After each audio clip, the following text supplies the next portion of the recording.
Hey there, everybody. How we doing? Couple things I'm going to go over just before we start. At the last minute, as usual, things decided they didn't want to work properly. So the audio might be a little bit screwy today. No issues like before. Just I couldn't pull our feeds directly from Skype like I usually do, and I had to MacGyver it about 10 minutes ago. So forgive us for that. But yeah, without further ado, here's our show. What do we got going on today? We got we got some comic book discussing. We got some comic book news discussing. We got what else we got? We got Halloween watchable list discussing. We got contest winner. We got new contest to start up. We got all our usual people to thank. So why don't we start with that? Yeah, of course, we always like to thank a couple people. And late this week, I've been sick. I haven't been able to get out and see him, but is Ashley over at 204 Comics, and I'll be heading in there tomorrow afternoon. So if any of you are heading over there, sometime between 3 and 4, I'll probably see you. And then there's Justin at Big Country, and we talk about him all the time. And he's got his shop opened up over there. And where is he in New Brunswick. New Brunswick? Yeah. So he's got his new shop opened up over there, and he's doing pretty well. And he's just put up actually quite a few in the last week. New exclusives that he's got there, whether they're his or some that he's selling. Like the Swamp Thing one. That one's actually really nice from Mike Ruth. Yeah, by Mike, and Mike also has the House of Slaughter one, which we are selling as well. There's only, I think, 20 stores allowed to have exclusive covers for House of Slaughter, and Justin at Big Country got to be one of them. And Mike is an awesome artist, and we those guys, and plus Hugh Rookwood, I should say, who did our Swamp Dogs and our Chicken Devil cover, and Casey Parsons with who did the Shield cover. Those guys are all going to be in Winnipeg at Halloween weekend for Winnipeg Comic Con. So come check out the Big Country booth. We'll be there, or I'll be there, I should say, and we will definitely come check out the artists. Okay. I do want to double check with everyone. How is the sound? If you want to give me a little thumbs up if it's a little too quiet, or let me know when I can do some adjusting here. Because I see on my side it looks a little bit quiet.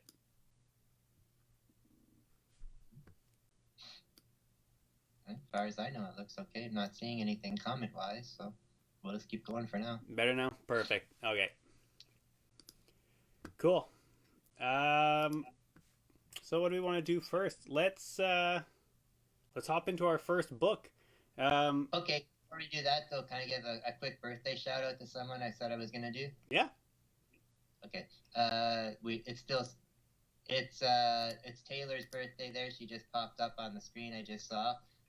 It's her birthday, and I thought I'd give her a shout out. Taylor's like a Padawan to me for the last couple of years, and now she's finally coming out on her own. We're hairdressers, and when she first started working with me, and she never read comics and stuff and that, but she was an artistic person, artistic, not autistic, and I got her into reading comics now, so she loves stuff like Ice Cream Man and Ha Ha, and the weirder the better. So yeah, I'm glad to see that what we're doing is actually working and reaching out to younger people and getting them to read books. So happy birthday, Taylor. There we go. I was trying to get it up on the screen there. I didn't realize we had a birthday thing. It looks a little bit not as nice as CE's, but it's there. Well, yeah, especially over top of the death scene there, but Taylor will appreciate that. So. Yeah. And Stoney, well, he keeps popping in and out. So. There we are. All right, let's get started. Okay, so our first book up this week, actually I think it's one of our only ones really just from Marvel, is Eternals Forever. And I don't particularly care for the Eternals. I'm not super excited for the movie coming out. I'll watch it. I got nothing against it. It looks good, but just the Eternals as a whole, I've never been a huge fan. And this book didn't do much to actually change my mind. The artwork was decent enough, but I felt like they were just trying to pack way too much old lore into such a small book. And if they were doing anything, it might have been a good chance to sort of take away some of that and maybe revamp it a little bit. But I do agree, it is a nice cover. Yeah, it is a good cover. I like that cover. I always mispronounce his name, but it's Nanook or Nanuk or I can't say it right ever. But yeah, I thought this book was going to be something a little bit better too, because the cover was awesome and the artwork inside is great. It's one of the main reasons I kept going farther and farther into the book. Mm-hmm. You got Ramon F. Brox doing the art and Ralph Macchio doing the writing. And Ralph Macchio is a great writer. He's been around with Marvel for years, and he was even editor-in-chief, I believe, at one time. So it is a reintroduction of the Internals, just in time for the movie coming out. And I'm not a huge fan and never really followed them. I always thought it was a little too deep, cosmic-wise and stuff. But I want to get into it, and I have been reading it lately, with the movie coming out. So I thought this would be better. But I thought the same as you as well. Very, very nice book, very clean, but like I said, kind of boring. You think with all the stuff that they were throwing in there, it would be more exciting, but it really wasn't. So that's probably maybe just my opinion and your opinion, but I don't know, kind of boring. So hopefully the movie, it'll be a lot better. Sorry, just working on the audio still a bit here with C. Okay. But yeah, I agree. I do hope that it's enough to get people interested. And I know the movie, Marvel's banking on it quite a bit, on being the next big jumping off point going forward. And it's out in a few weeks, I believe. Early November, I believe. Yeah. Yeah, you're right. I think it's just within the first or second week of November. I think it's like the first weekend in November. So November 4th or 5th or something like that. So whatever that first weekend is. So. Yeah, I haven't even looked that far ahead. I don't even know. But it's close. Yeah, for sure.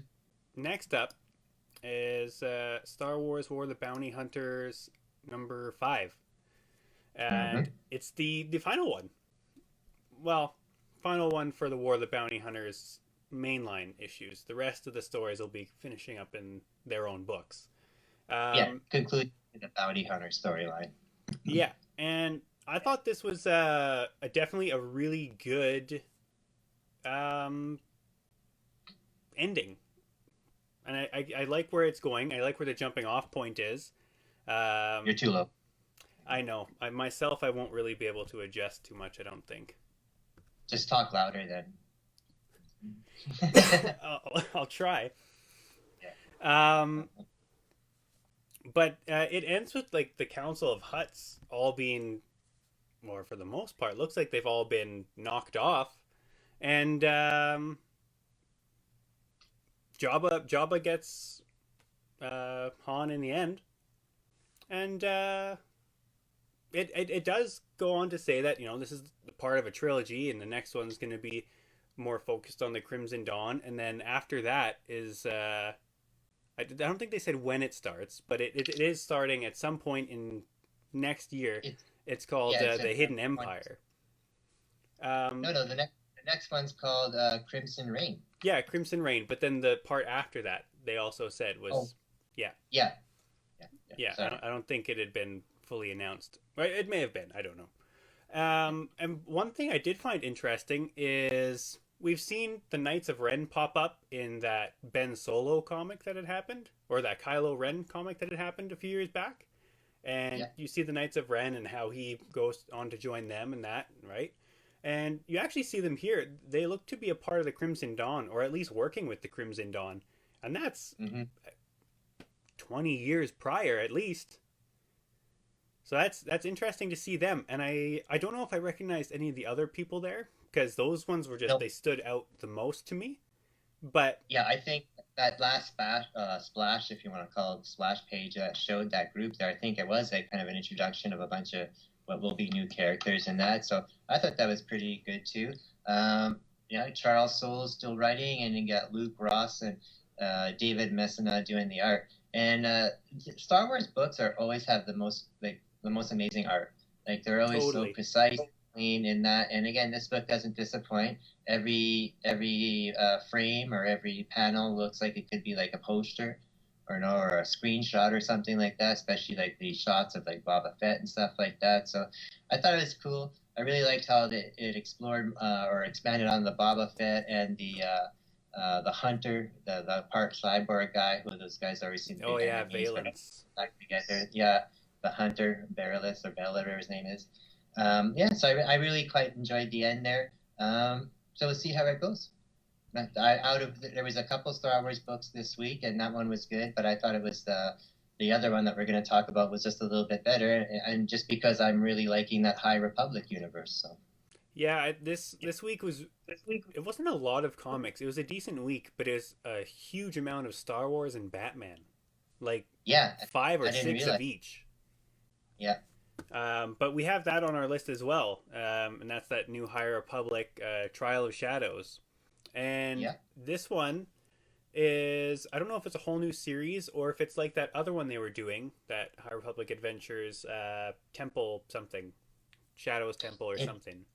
it is a whole new series, but it's just like a limited series. Yeah, It's not not an ongoing series. So yeah, and um, I like the High Republic stuff. I haven't read the last probably 5 issues or so, but hmm so I don't know if this is tying in more to that.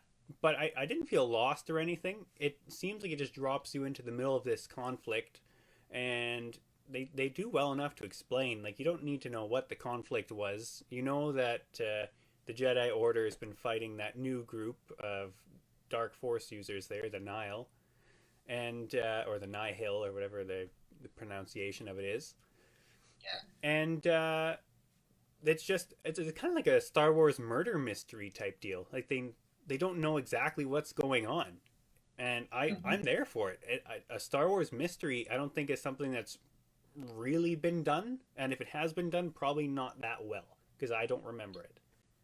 Yeah, and that's what's neat about this. It's new characters in that High Republic universe, but not direct. At least I didn't notice it directly connected to anybody.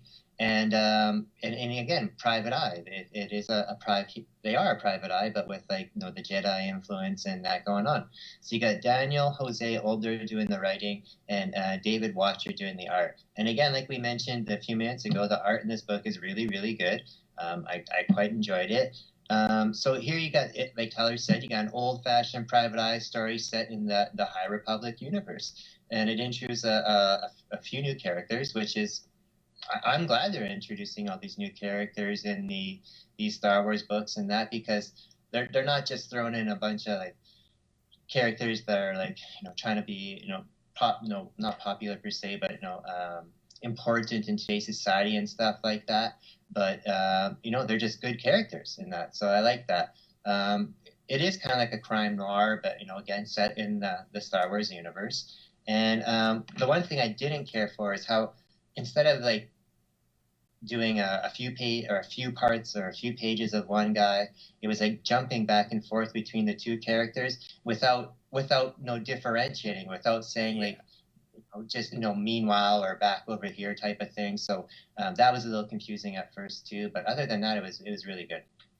yeah, that's something I noticed as well, and I was a bit confused because I thought, and I got digital copies of everything this week because I haven't been able to get out yet.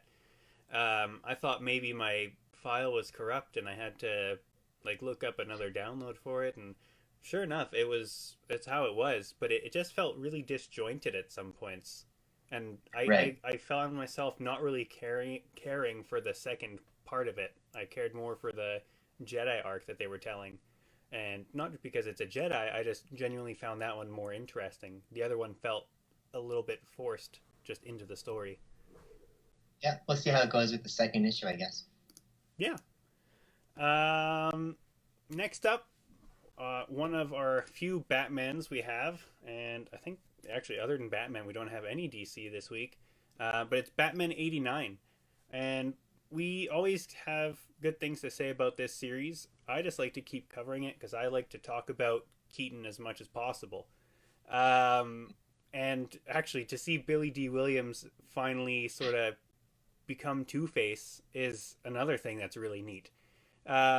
This issue, again, like the last couple, they pick up right after each other. I think it's only been maybe 2 days, if that, since issue 1.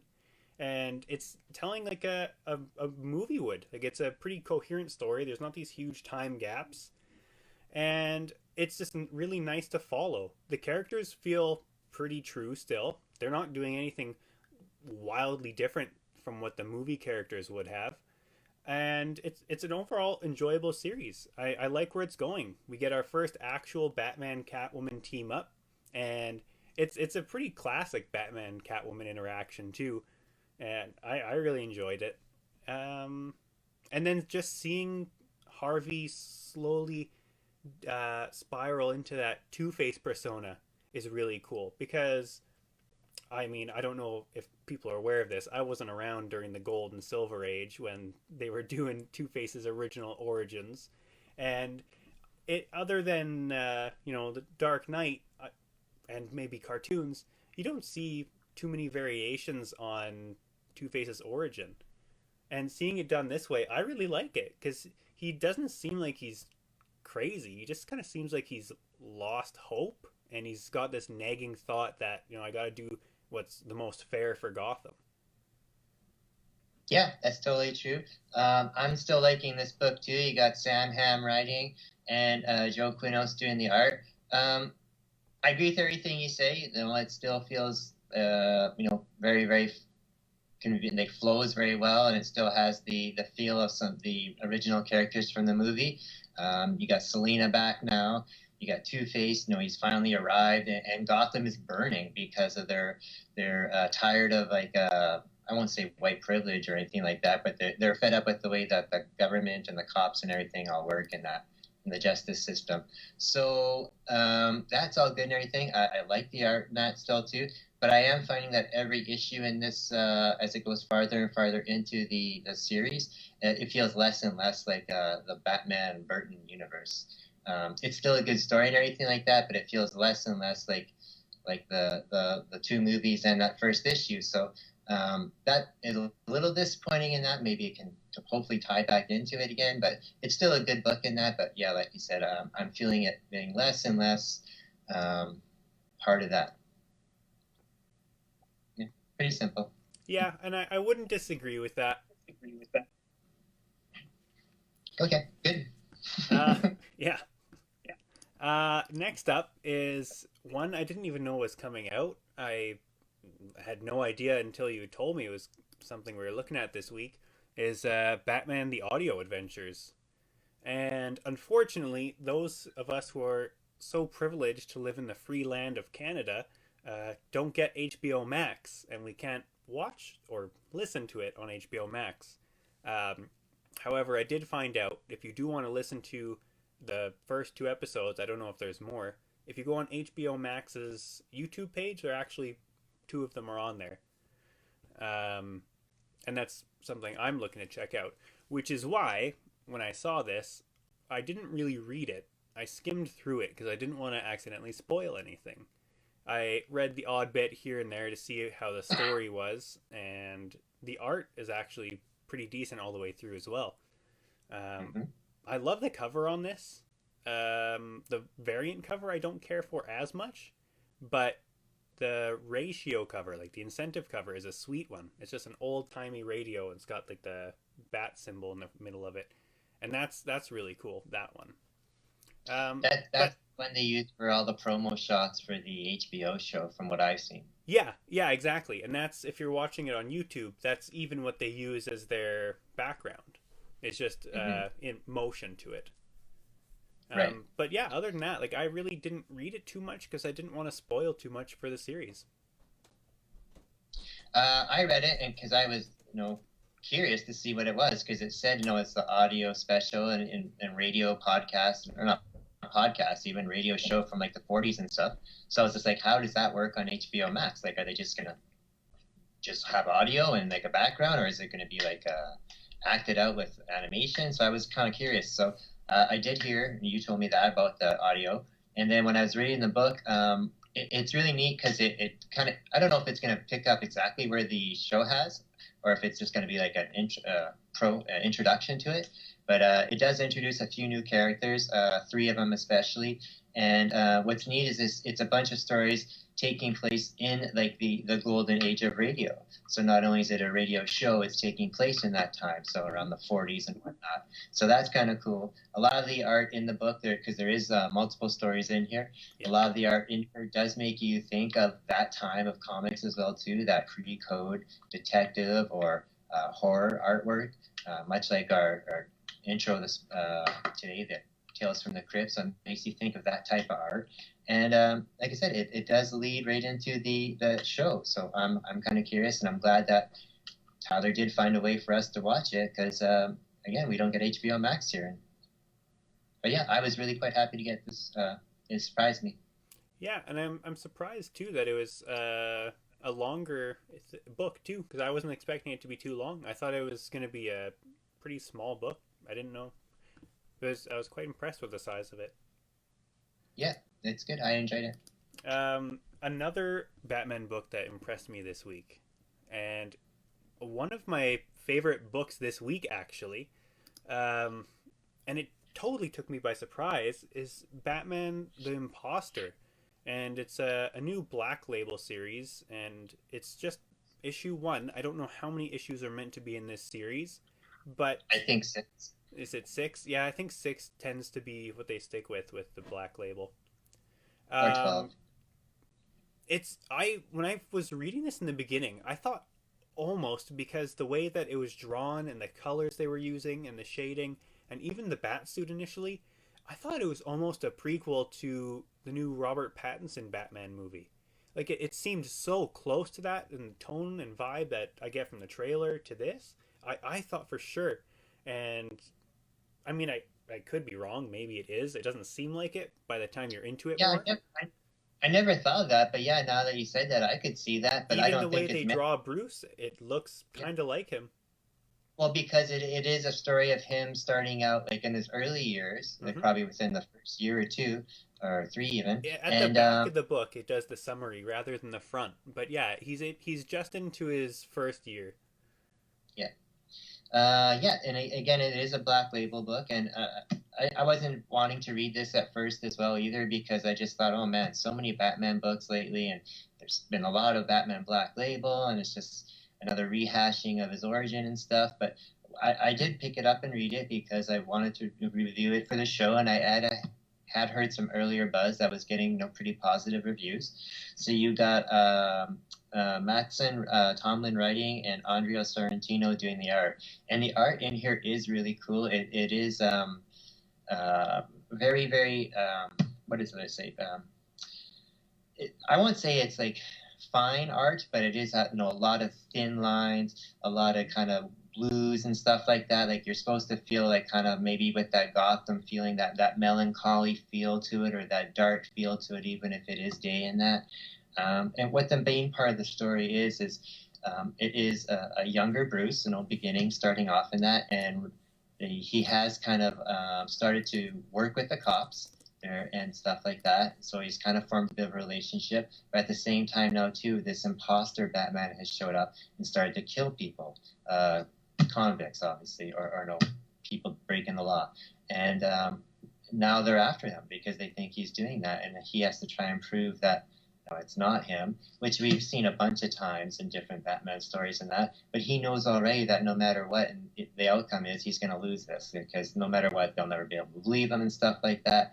And he also has had his identity revealed to Leslie Tompkins, the doctor there that he always was kind of grown up with after his parents died.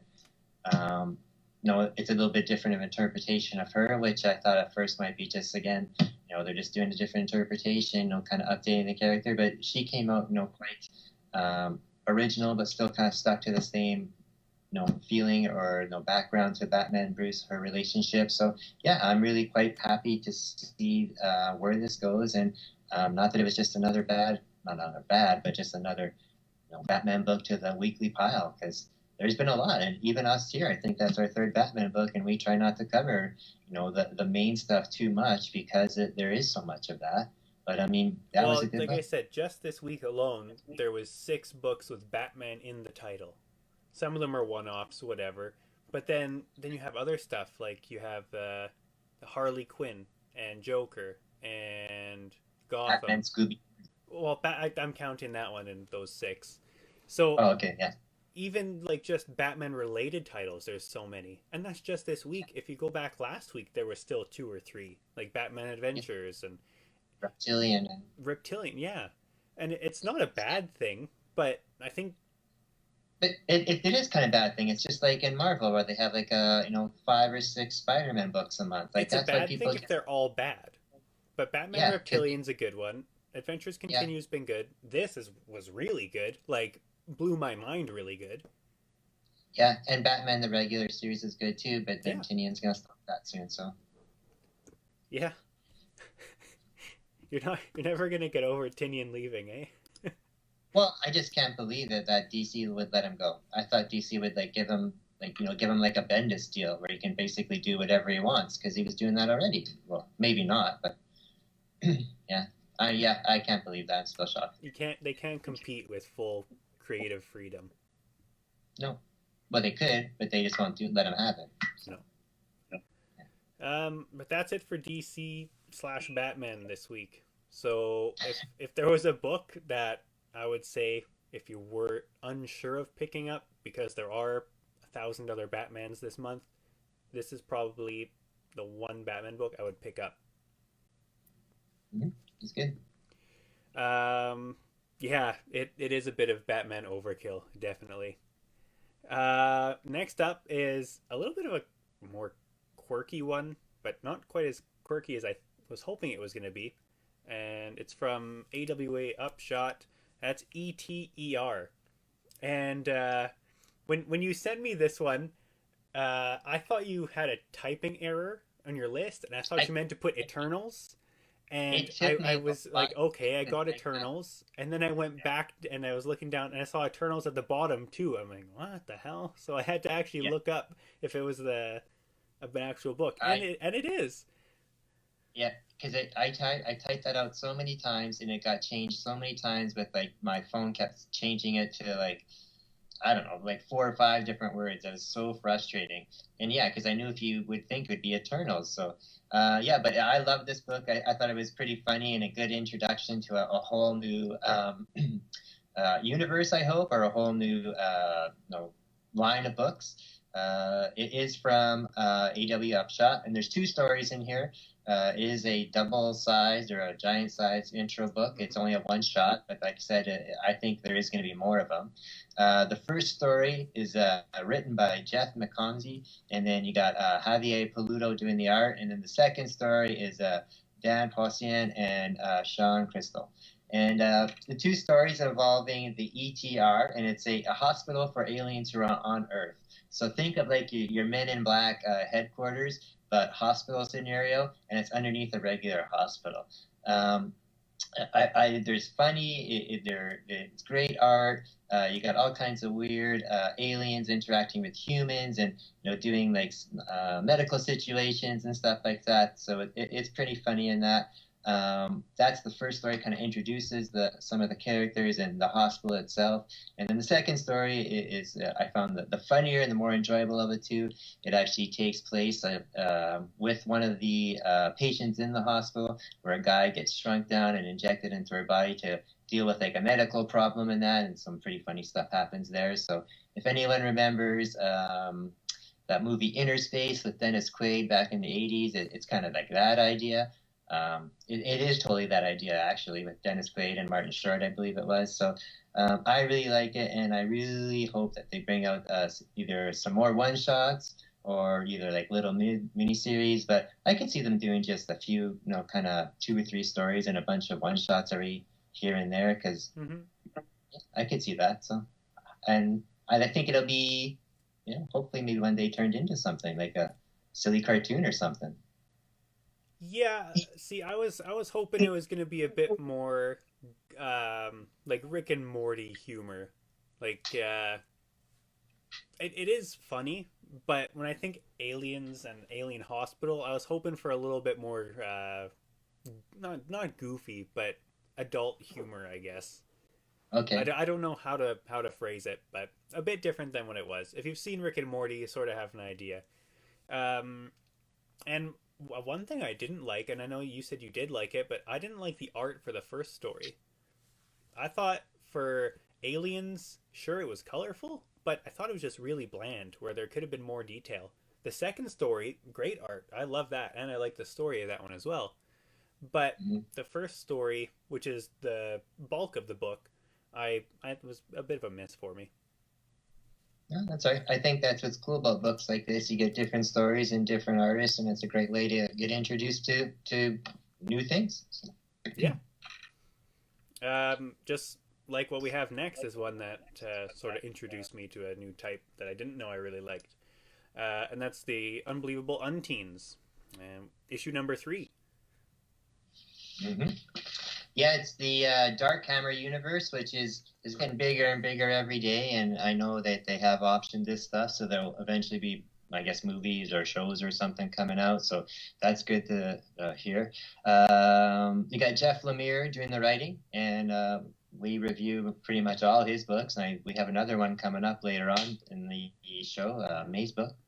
And you got Tyler Cook doing the art. And Tyler Cook art in this book, and I think he's done most of the covers too, is it just blows your mind. It's amazing. So such good art. Yeah. It's still continuing the mystery of who and why the Unteens' memories were wiped. So the Unteens are adults now, and it's kind of like we've mentioned a few times. It's very similar, kind of story-wise, to the Umbrella Academy, and it's kind of meant to be that way because these teens who are adults now were like a superhero team, and they didn't know this, but their minds have all been wiped, and they just think they're regular people and that. But the memories and stuff that they get, kind of brought back to them is all been told in comic books the last few years. Yeah. So they all thought that these comic book tales were actually just comic book tales, but the writer for these comic books was one of the Unteens as well. So they're all slowly snapping out of this kind of like memory wipe, and they're finding out that some of them are dying and some of them have died, and they're trying to piece it all together, and there's still stuff going on now, like maybe somebody's trying to wipe them out now, or maybe that's the people who wipe their brains. So very, very interesting. Jeff Lemire, you're always, when he writes a book, you're always left wondering if what happens next, and you want to see more. So yeah, I'm enjoying this a lot. Yeah, from Dark Horse. I will say it has done a lot to differentiate itself from Umbrella Academy. Like in the first issue, yeah, in the first issue, it seemed like it was quite similar, but from the second issue and then definitely into this issue, it's definitely done enough to earn its own place. It's not a rip-off or anything. It borrows the whole young team, but it's the same idea saying Umbrella Academy is Teen Titans or X-Men, just grown adult. And it's true, but I can see why people would think it's similar, but I think it's done enough at this point that it's spun into its own thing now.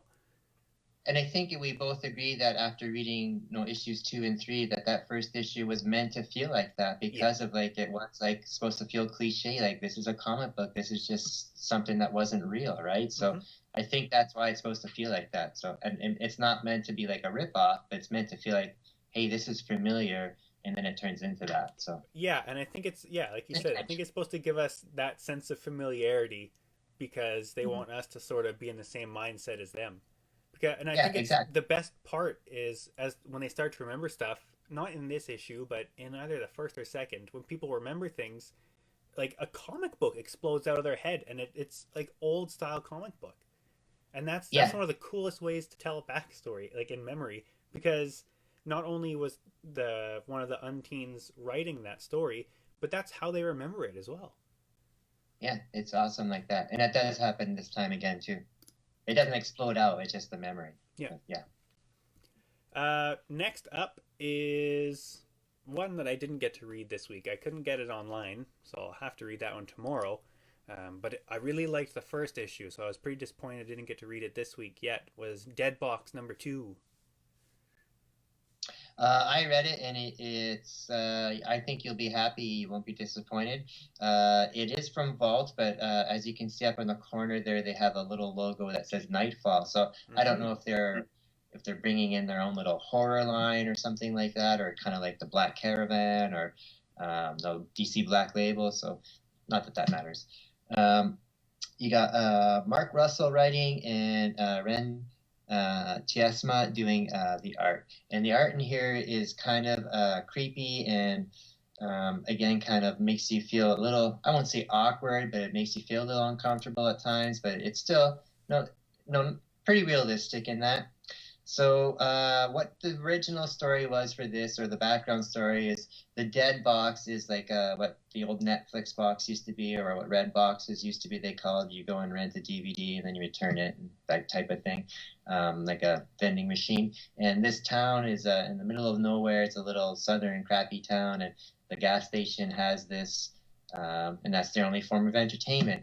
But the dead box is kind of I won't say it's possessed, has some kind of supernatural qualities to it, and all the movies in there don't exist anywhere. Like you search them online and stuff like that, they don't exist. With the town, they all use this for entertainment purposes, and every time somebody rents one of these movies, that it kind of like directly ties into their life. So you don't know if the movie is being influenced by their life, or if it's vice versa. This time around, it is a married couple in the town are out at a flea market, and her husband finds these purple pants, and he's like, "Oh, I used to love these purple pants when I was in college and that." So he buys these purple pants. So as he's strutting around wearing these purple pants at the fair, the lady who sold him the pants tells him those are ladies' pants, and he's like, "Oh, well, that's okay. They still fit." And because of that, his wife ends up wanting to divorce him and stuff like that, saying he's like anti-Christian and stuff like that, because he's like maybe a homosexual now and everything, and he's not. He just likes these purple pants. So the whole town starts turning him against him, and his wife kicks him out and wants him to get counseling and stuff. And so she's all sad and goes picks up a movie from the box. Well, the box has this rom-com type of thing, and it's totally nonsense and stupid and almost offensive how dumb and that it is. And it is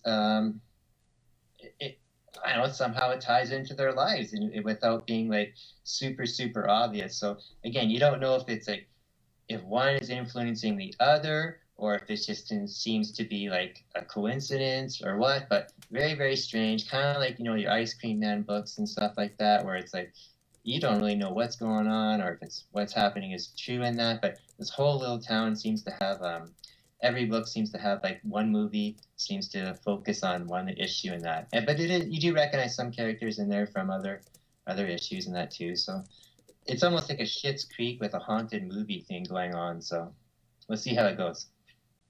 Yeah, I've liked the series so far. So hopefully the next issue and issue 3 as well continue to be good. Do you know how many are supposed to be in the series? I'm not sure. I think maybe 5 or 6, but I'm not too sure. Yeah. Another book we got here from Upshot is Telepaths #2, and this is one we covered. I want to say a couple weeks ago, but I guess a month ago now. Yeah. And like I had said when we had reviewed the first issue, this really feels like it's a TV show or something. Like it just gives me that Heroes vibe, or something like CSI. Like one of the vibe of it really feels like the characters talk that way, they interact that way. And yeah, very Hollywood. Yeah, and it's done well. And this issue, you're seeing two sides, and you kind of got that in the first issue, but this one, like it's totally polar. One side is the law, the cops, the president, and the other side is prisoners.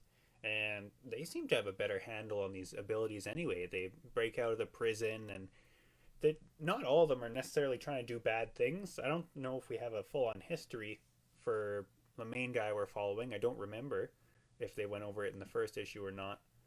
No. But he doesn't seem like a bad guy. Like he doesn't seem like he's trying to do anything nefarious with these abilities. He actually seemed like he diffused a couple situations. Yeah, it's true. You got J. Michael Straczynski writing and Steve Epting doing the art. Steve Epting always does amazing art. He's like one of the top artists out there. And J. Michael Straczynski, yeah, he does lots of writing in that for TV shows. And again, we've said it many episodes. AW Upshot Stuff is basically a launching pad for other media platforms. So yeah, Tyler's right. It is basically like black and white in this episode. You got the convicts in jails who are have their powers and they kind of force their way out, but the guards don't really seem to be that great of guards in that too. They seem to have their their issues as well. So what happens is in the first issue is solar flares came from the sun and the whole planet Earth kind of fell unconscious for about 30 minutes. And when everybody woke up, about 10%, I think it was, of the population developed these new powers. That was a previous story, the Resistance storyline from them, but this telepath is like in the same universe, but now it's just showing other people. So yeah, Tyler had it right. Some of these people are good, some are bad. Some have learned their powers already. Some have already kind of learning on the fly, and it's all happening, in real time type of thing. So. Oh yeah, it's not been very long. Like I think it was half an hour or an hour from issue 1 to end of issue 2. Like it's right. Probably the time it's taking you to read these is the actual time it's happening. Right, because the solar flares happen and it throws everything into chaos, and you're seeing this is happening as all in kind of real time there. So interesting. Of all the books we read this week, I mean, I did not care for the Eternals too much, but this one was of all the books that I really liked. This one was probably the weakest of the ones, but not because it was bad, just because everything else is always so good. So. And I have to excuse me for 1 sec, so you'll have to hold the fort. Yep, that's good. I can do that. Our next book we've got is also from Dark Horse, and we alluded to it, is May's book. And this is the other one that we were talking about there with Jeff Lemire, and he does the writing, and I believe he also does the artwork for this book. I didn't like the first issue so much. I thought it was a little bit convoluted. There was not really too much going on, but there was a lot of reading between lines, and I just wasn't really enjoying it. The art's good, but it was a little bit off. But this issue is picking up right after. This older guy, he's gotten just freaked me out with a ghost there. I lost my train of thought. Oh, this older guy. He got that phone call from who he thinks is his daughter, saying, "Come find me, come find me. I'm in the maze. Come find me." And it looks like he goes to what must be his ex-wife, I guess, and seems he's moved on. But he's like, "No, like I heard her voice. I'm sure it was her, and she has none of it," and throws him out. And it sort of gets to that point. He falls asleep and he goes through this whole trippy maze type deal. And then later on, closer to the end of the book, or right at the end of the book, he realizes that this maze is not so much in his head, but it's also in the real world. And he's starting to see all these parallels where if you see on the cover, there's this red ribbon, and that is through his dreams. And this ribbon sort of leads him through his dreams. But now he's finding things that ribbon might be representing in the real world. Yeah, and that ribbon's always supposed to be like a thread that connects to a red sweater, right? That's what he's always had throughout these mazes. And you're right, it is he is seeing, like you said, the similarities between his dreams and these maze books in real life now. And again, you don't know if it's him going more and more crazier or if this is actually real. So that's what's cool. Again, we always like Jeff Lemire's stories, and he's doing the art in this book too. And I've been a fan of his artwork, but the artwork he's doing in this book and the coloring in that I think has been some of his best. I definitely enjoyed this book much more than the first issue. Yeah, I find the art in here it's like raw, and it's like probing. It makes you it feels like you're being like kind of picked apart because it is as you read this and that. It's all like one line. You could almost draw each picture with one line. It kind of feeds into that whole ribbon idea. It's unraveling. Yeah, and you can feel the old guy's pain and his confusion in that too. So Will's out there looking for in real life and for all these books and stuff like that with that she used to do. And then, like you said, he starts putting them all together. She's been missing now for 10 years already, and he still is going through all this. So he's having the hardest time at all. So now that he's realized this is going on, we're left thinking like, what happens now? Does he start like is more of this going to start morphing into a real thing, or is he going to go into a dreamland, or what? So yeah, I'm totally pumped to keep reading this. I have been from the beginning, and I'm glad that it's getting progressively better and better because I know at first you didn't care for it, and I was kind of almost disappointed in that. But I'm glad that it is getting better, and hopefully other people will want to follow it more too. Yeah, and maybe the reason I didn't like it originally, the first issue, was I found it very similar to that Parasomniac or Para whatever it is. Yeah, Insomnia. Yeah, yeah. And that one I've not really been a fan of where it's gone since the last issue that we had done, whether it was the second one or first, I don't remember. But Hmm. this one I'm finding I am enjoying more. The other one, it's so much reading between the lines in that other series. No, and that's fine too. That's the same thing like with one of the other books we have coming up here. And it might even be our next book, The Gods of Brutality. Yep, it's up Same now. thing. So same. Well, if we can go right on to that book too, Yep. if we can just yeah. Go ahead. No, continue. Okay, okay. Yeah, so and again, God's Brutality too. Tyler doesn't like this book, and I love this book. And this book was even better than the first issue. Black Caravan, again, another imprint from Scout. You got Rich Woodell writing and Mark Welser doing the art. And again, I love the art in here.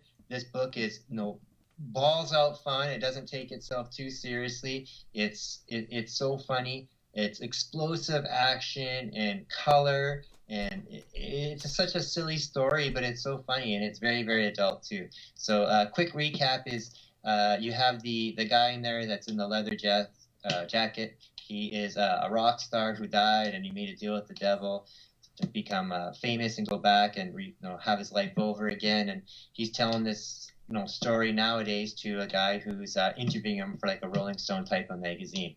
So he went to hell. He ended up being rescued by the Hercules and Thor, who were sent there by Odin and Zeus to kind of like make them work out their issues and stuff like that. So now they're working their way through hell to bring this guy back, and they're encountering all kinds of monsters. And in this one, they encounter Russian were ants, which is pretty funny. They're Russian mobsters in hell, and they turn into like giant ants, so that's pretty funny. So they have the whole Russian mobster cliche type of thing, wearing tracksuits and stuff, and pretty funny in that. So yeah, but hilarious humor, gory kind of Conan type of action, and lots of super funniness too. Like the bickering between Thor and Hercules is pretty funny. The whole shtick of the rock and roll guy just fumbling his way through here, and that is pretty awesome. Yeah, and just awesome artwork and stories. So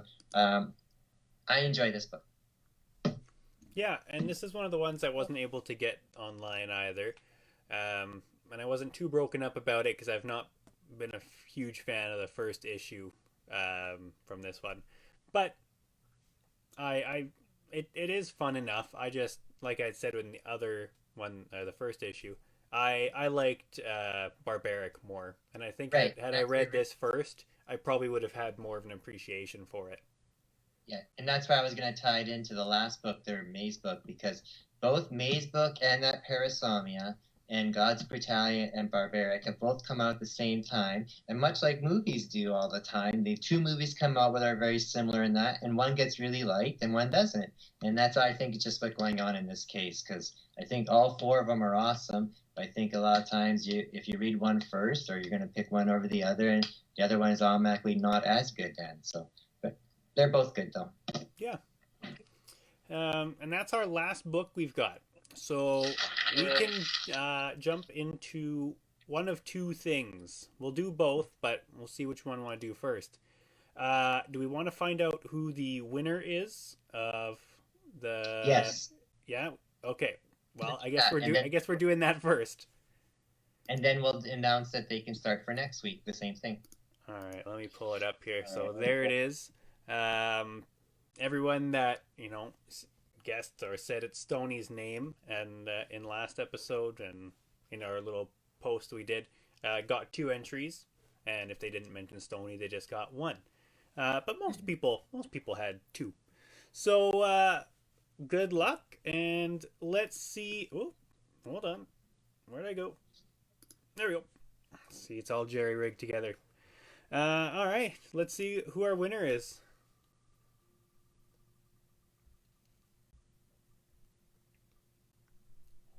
Oh, there we go. There we are. Well, it's blocked by the chicken devil. Oh, you know what? I didn't transition. They didn't get to see the wheel spin. Yeah, I never saw nothing happen either. I know. I got too excited. Well, the wheel did spin, and it was Harold Duncan. So Harold Duncan won this week's 1 in 15 for Chicken Devil. Nice. Way to go, Grandpa. And I don't know. Should we do another one because we were supposed to do the draw on Sunday anyway? Yeah, sure. Sure. We'll do another one. Here we are. So that's 1. And You gonna make people see the wheel this time or whatever? Yes. Yeah, that's the only reason why you want to do another one. Yeah, I put a lot of work into it. Oh, that's a close one. This is a $25 wheel spin you're doing. No, it was free actually. And our other winner here is Nicholas. So we'll reach out to you guys about those later, and that also saves us from having to do one on Sunday. I guess we'll do our next one for next week, Thursday. Okay.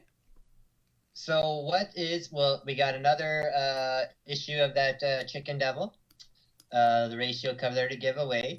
And again, it's the same thing as last week. You got to like and share and comment as well. Your comment this week is you have to... why are you shaking your head? I'm fixing. Okay, sorry. Yeah, I keep messing around with it. I told you, everything's so MacGyvered. It's all... I understand.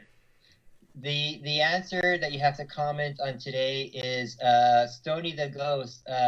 Where is he from originally?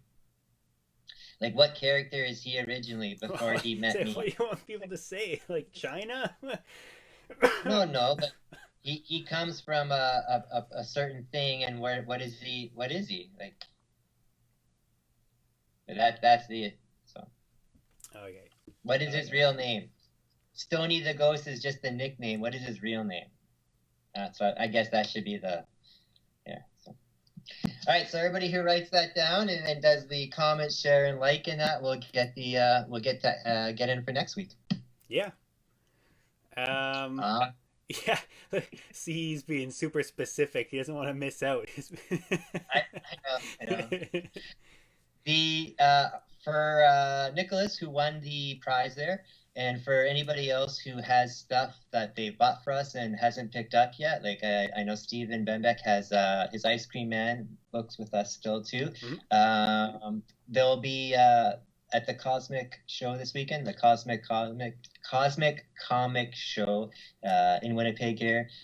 We're being a part of. So if you guys want to pick those up this weekend, you can. Or if anybody's in the area wants to come just by and check things out, and that we'll have everything on sale, like all of our ratio or variants and stuff like that, plus our just regular stock and that. So come check that out on Saturday and Sunday. We don't want to give out the address online or anything, but but in the Winnipeg area, you can find it. Yeah. Okay, so our first thing that we're gonna talk about, because we have to fill time. Actually, we have another 2 things we can talk about. Do we want to do our Halloween list, or do we want to do our Nat's rants? We can do whatever one you want first, because I picked the last one. Okay, let's get the news out of the way. Some of the biggest news this week, and I was surprised that it was come out and just confirmed so easily, was Will Poulter as Adam Warlock.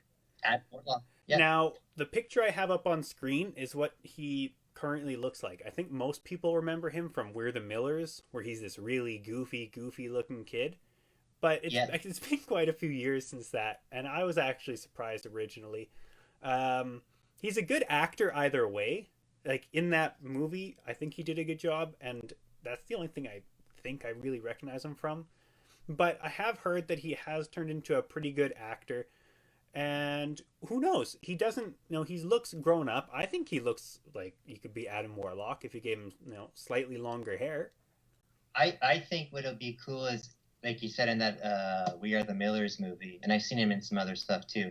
But he kind of he can pull off, like when he comes out of like that birthing chamber or whatever he has, he can pull off like the I'm super powerful, but I'm a naive child kind of look and act. So I think that'll be a pretty good cast. So we'll see what happens. Yeah, I think the most shocking thing was I didn't even hear it was even rumored. And then all of a sudden James Gunn's like, well, yeah, I like to shoot down rumors, but this isn't one. Welcome to the cast. And it just, like that blew my mind. Yeah, but maybe they were looking to do a bit of a press release on it anyway, and whatever. I don't think anyone really messes with James Gunn anymore because he's sort of the golden goose for whoever he works for, it seems. And maybe they put that out there just to get more people to tune into the Disney Plus announcement stuff coming up in the end of the month. Yeah. Like they're announcing all their stuff. So yeah. Oh, and that's another thing. Was it the 16th, I believe? So I guess Saturday is DC's Fandom starting too. Yeah, and then the Marvel, Disney one's 2 weeks later. Yeah. There's supposed to be lots of stuff even at Fandom. They announced today that the Batman will be getting a new trailer, like confirmed. Yeah. And we figured that would be the case. Well, at the Disney one, they're on that weekend. They're releasing a full Moon Knight trailer. Oh, really? Yeah. I saw today that Hawkeye. It got a bit of a trailer. I believe it was today. It's confirmed now officially 6 episodes, but the first 2 are dropping on the same day, which I believe is the 24th of November, if I'm not wrong. Yeah. But yeah, the first 2 episodes are dropping that day.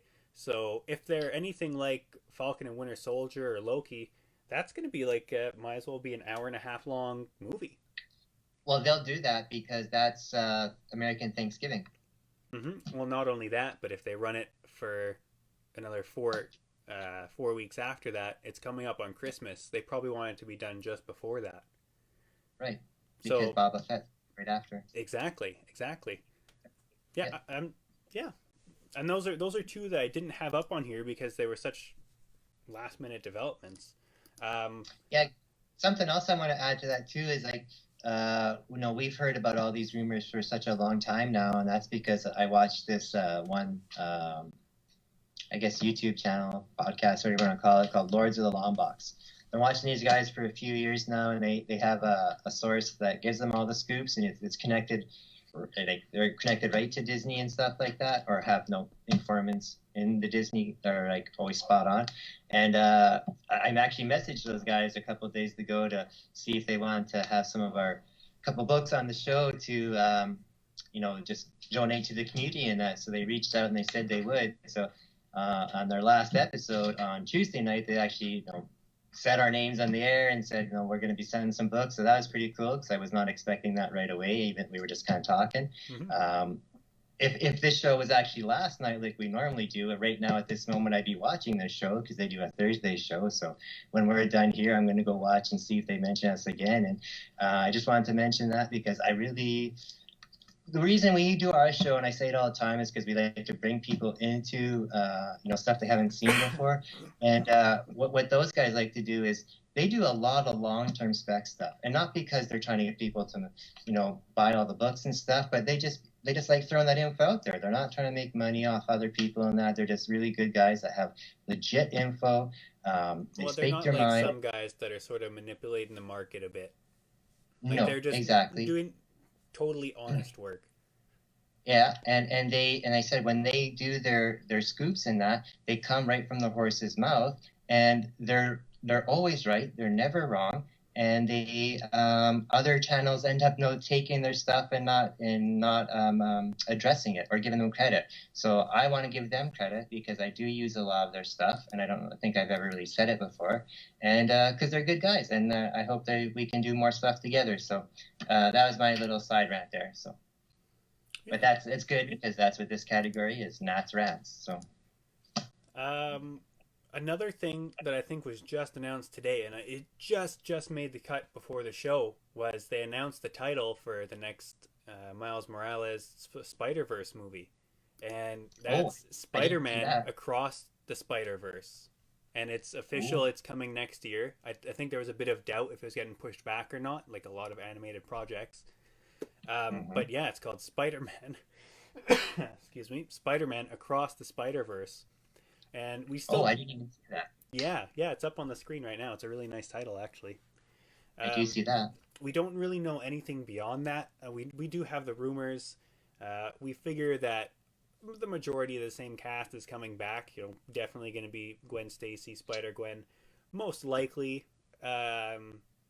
what's his name? You know, the sort of dad bod Spider-Man. Oh, yeah. Peter Benjamin Parker, Peter B. Parker, whatever it was they were calling him. I'm hoping for future Spidey 29-9. Yeah, and Oscar Isaacs, that's another one that's rumored. But the villain for this one is still rumored to be, and has been for a while, is the Spot. Yeah. And that makes sense because the Spot's a guy that opens up portals and stuff like that. So if they're going to be going across the Spider-Verse, he's probably going to get out of control or something, and that's what'll happen. So well, and that sounds cool. He's a character that's never been done on screen, other than the '90s show, which was decent enough. Yeah. I like that arc, but I think done live action, and especially the way that they animate this, I think that would look so cool. Just going in and out of portals, because you don't really go into the portals in the first movie, right? You see them and they're all wonky and trippy. But if actually going through them, I think would be so cool to see in that art style. Yeah, that'd be cool. Something else that I wanted to talk about was this week they announced that John Kent, not Clark Kent, but John Kent, Superman, is now going to be bisexual. And I saw a lot of articles saying that, 2 or 3 weeks ago, or even a month ago, when they did that to Tim Drake, Robin, they made him bisexual. There was a lot of backlash and saying it was all woke culture and all that stuff. And I thought the same thing was going to happen with this, and it didn't seem to be happen as much. It just kind of seemed to blow over. It's just like I saw a few articles, even with Dean Cain, that used to play Superman at one point. They said, "Oh, this isn't very exciting news or anything like that. It's not brave." Right. It's like they're doing these big things, like, "Oh, look," and everyone's like, "Who cares? Half the DC universe is gay now. It's not a surprise. Everyone's bisexual." Yeah, so it's not a big deal. But I just wanted to point that out because I know that is a big deal, and I know a lot of people are thinking it's the original Superman, but it's not the original Superman. It's his son, John Kent, and just like everybody nowadays, they've all expanded to have all options in front of them. So yeah. And then, was there anything else, or was there more for the random rants? Or yeah, you had one more you wanted to cover, and that was a continuation of the Damaged books. Oh, right. Yeah. Penguin did their second delivery this week of Marvel books, and the same thing happened again. Quite a bit was wrecked. They're still working on that, and hopefully that gets better because, people order books, and especially people who pre-order books and stuff like that, they're ordering them because they want to get them in good condition. Pretty much no other way to say it. It's pretty straightforward. So they're losing a lot of money. They're costing probably the stores and the sellers a lot of money. Mm-hmm. And I didn't realize this. Well, the shipping price alone. Well, that too. And I also read in one article or heard in one online report that there's a huge paper shortage going on right now.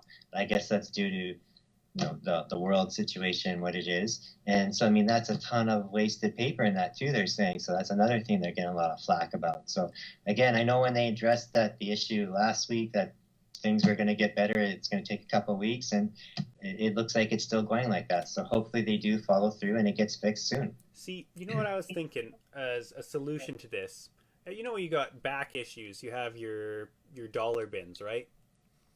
Why not for these newer issues when probably 40 ish percent of your books are coming in damaged, rather than sending them all back? I don't know why they don't just credit the store and say you can put these ones on for discount for people that are looking at reader copies versus the collector copy. Because I know Well, for some stuff I pick up, I wouldn't mind.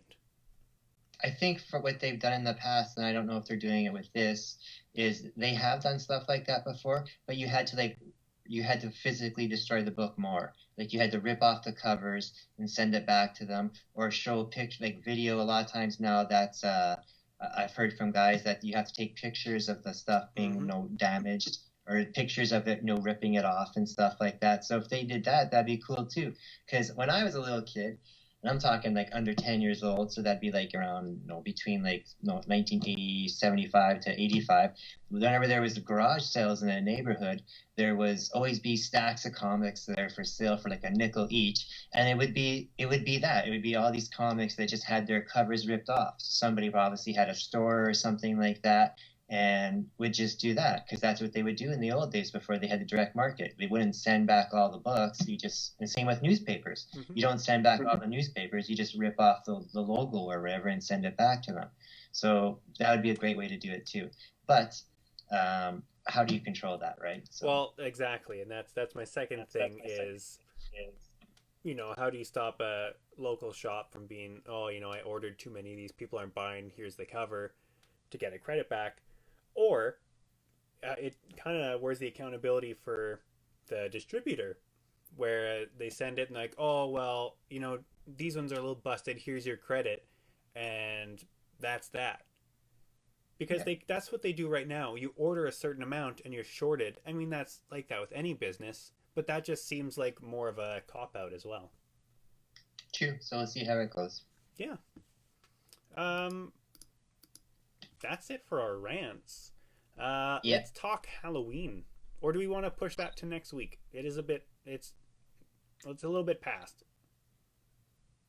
We will do just so far off our. How about we just save? I know. See, he's got a big list, and some other people have sent lists. How about so far we will just address the poll so far. Who's we pick those, and then we'll start a new poll again. So. I knew it when it went up there. It would either be Ghostbusters or Beetlejuice, because those are two of the best movies of all time. Not only just Halloween movies, but I know there was a few other good ones on there too, like Friday the 13th and Charlie Brown, or Great Pumpkin, Charlie Brown, and I threw up the Ichabod Crane one up there because I just watched it the other night, the Headless Horseman one. I know Harold. I know Harold threw up The Fly. I just watched that the other night, and I watched Freddy Krueger the other night, the first one. So they're all good. But am I wrong, Tyler? Which one is it? Is it Beetlejuice or Ghostbusters that won in the end? It was pretty close. Ghostbusters was higher for a bit, but Beetlejuice won out with 19 votes. Ghostbusters had 17. Oh, so close. It was pretty close. From there, it gets a bit more spaced out. Charlie Brown and the Great Pumpkin was 13. Yeah. Rocky Horror Picture Show was 7. Oh, I forgot about that one, yeah. Yeah, that's one I've never seen, actually. That's one you'll have to watch, definitely, with Harold. Then we have Nightmare on Elm Street with 6. Nightmare Before Christmas, added by a C. And I don't know how one of us didn't add that sooner. That's a given. That's one I watch every year.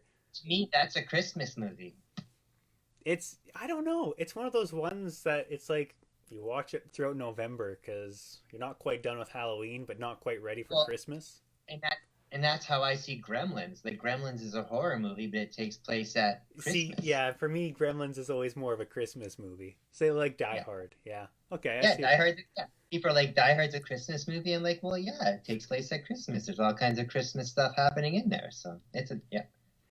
Yeah, before I date someone, they have to agree that Die Hard's a Christmas movie, and there's been some contention on that a couple times. Yes. Another movie which I'm surprised didn't go up there, and I'm going to put it on our next poll, is E.T. I guess, yeah, there's a bit of a Halloween in it. Well, yeah, it takes place at Halloween. Yeah. Yeah. So. Yeah, and then we had the Headless Horseman, like you're talking, with 4, or Friday the 13th with 3.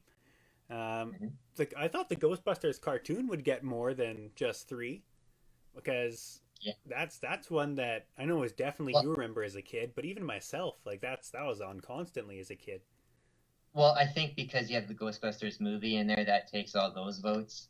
But yeah, I mean, I have what I'm looking at them right here. I have 10 DVDs of the Ghostbusters TV series. We Yeah. we watch them. I'm halfway through, so And then that's from here on, we start getting into ones that are more obscure to me. okay. We have What We Do in the Shadows, but from Nick Hamling, and it sounds familiar, but I don't know what it is. I'm gonna have to check that one out. I don't remember that one. Yeah, and What we okay. we have and that one got 3 votes, so it just as many as Friday the 13th and Ghostbusters animated. Okay. Then there's Garfield Halloween from Oh, I forgot about Mike that. Denseru. Denseru. Yep. I didn't even see. That's one I don't ever remember seeing, is a Garfield Halloween, but I don't remember seeing too much Garfield. Well, that was on like every year with Charlie Brown and stuff like that when I was a kid. So. After that is Scooby Doo Zombie Island with 1 vote, and that's one of my favorite Scooby Doo movies. It's honestly, even as an adult, it's pretty creepy. I remember it, but I don't remember it being that great. But whatever. It's so good. I'll have to watch. Our friend Corey Stanish added Trick or Treat with Ozzy. I guess Ozzy Osbourne. Oh, that's cool. Corey's from Winnipeg Comic Addicts. That's a local group here that we're a part of, and well, it's a good group. Yeah, I think that's probably the first group that we really were in, was that one when we first started going. We have The Crow here from Craig Gillespie. Yeah, The Crow is really good, actually. That's one I have seen. This next one's I mean, it could be scary depending who you talk to. Is Keeping Up with the Kardashians. I've never seen that. It's a TV show. I know what it is. Yeah, I've not seen it. I've seen clips, and I guess it can be pretty scary depending, if you're Kanye or not. And then there's the original Halloween movies 1 and 2, and that was put up by our friend Chris Piston. Oh yeah, I watched the original Halloween the other night too. The new one looks pretty good, and I'm hearing good things about it. Me too. Yeah. Me too. And C just mentioned that the Crow has a great soundtrack, and he's right. I was obsessed with that movie and that soundtrack, and I actually just listened to it maybe about a month or so one day on iTunes or something. It still holds up. It's a great soundtrack. And then another one from our friend Matt Sigfusen is Monster Squad, and I've never heard of that one either. Oh, Monster Squad, funny. It's I believe it's on Amazon. Cause I've watched it last year and I'm gonna watch it again. It's about some kids who end up almost like a Stranger Things kind of group of kids, and they end up fighting like the Dracula and the Wolfman and stuff like that. So it's a totally cheesy comedy from like the 80s and that, but it's pretty funny. I just remember there's this one scene where the Wolfman's attacking them, and they're like, how do I fight the Wolfman or whatever? He's like, kick him in the nards. And he's like, Wolfman has nards. Yeah, that's all I remember from it. But it was funny. I can remember the poster. It's super funny looking poster too. So they're almost like the old Hollywood versions like of the monsters. Well, and that's what I was going to say. And some that didn't make it up on the list, but honorable mentions would be some of those original ones. Well, we can put that up for our next list. Me and you will put up a list for our next poll, and we'll say, pick which one you think is, the best one. Because I don't want to do the listing one again like we just did, because the same ones are going to get listed again. So we'll pick some this time. Yeah, we can list a bunch and then make it so people just vote, can't add. Yeah, we can do that. Yeah, that's what we'll do. Awesome. Cool. Yeah. And we'll also next week too. Anybody who wants to send in their list, we will. I know some people have already done that, and we will address all those too. Yeah, and CE actually had a really good idea. When he sent me his list, he sent me some movies, and he also sent me a list of sort of horror Halloween themed comics. Oh, that's a good one too. We can save Yeah. that for the week later. Ready for that. Yeah, and he had sent some stuff like Hellboy and whatnot, and I didn't even think like that was a great idea. So thank you for that. For sure. Maybe we can turn that into one of our draws somehow. Yeah. Okay. Everybody has to post a picture on our channel or on our Facebook page or something, maybe of their favorite Halloween cover to get into the contest. Yeah. We'll see. Wow, it's been an hour and a half. Yeah, it's been a long one. We were trying to find stuff to fill the gap in case we needed time, and we had too much stuff apparently. But at the same time, this one also ran like the smoothest since the last few. So Well, yeah, I mean, minus the 10-minute sweat we had before starting and taping everything together with duct tape, but yeah. All right. Cool. Yeah, that's our show for this week, folks. We do have more stuff, but we'll use that next week. Going forward, I think we're going to start doing our shows on Thursdays more regularly. Yeah, because with the world sort of getting back to normal, and I've been accepted to school in January, it'll just be too much to get all done in one day. So that gives us Wednesday and a bit of Thursday to do the reading, and then the show will go on at normal time at 8 o'clock on the Thursdays. That way it's not so much of a rush, and it'll be more manageable for us. For sure. Yeah. But yeah, till then, we will see you